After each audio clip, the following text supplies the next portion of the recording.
The New Zealand dollar was once again very well supported overnight.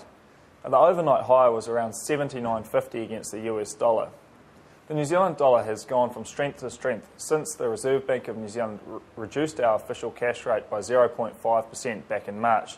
Since this time, the New Zealand dollar has gained around 11% against the US dollar. Over this time, the Australian dollar has been very well supported as well. Overnight, it once again raced past the $1.05 against the US dollar. Overnight, US shares were relatively mixed, with consumer staples being the go-to ball for investors as they were concerned about significant inflation starting to become quite prominent in the US. However, overnight, Goldman Sachs was once again back in the headlines for all the wrong reasons. This time, a US Senate committee found that investors there were misled by being sold overinflated mortgage-backed securities. Despite the strong resurgence in the New Zealand dollar since March, we do expect that interest rates will remain at current levels until March of 2011.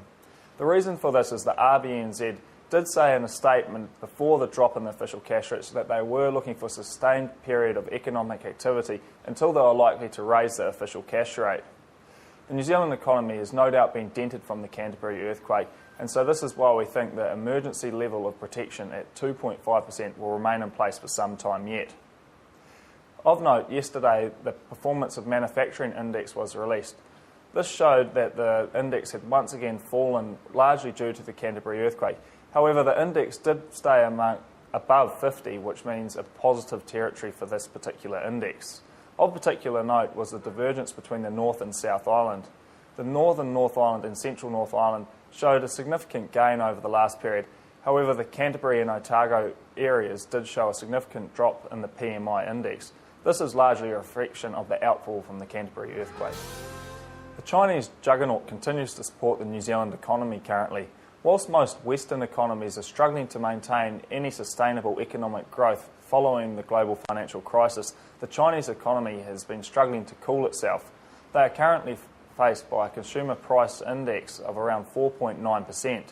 The People's Bank of China has continually tried to cool themselves by increasing their monetary tightening cycle.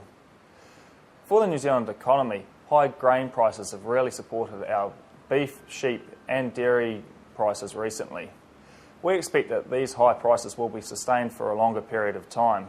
The Japanese earthquake has had a small effect on the New Zealand export sector.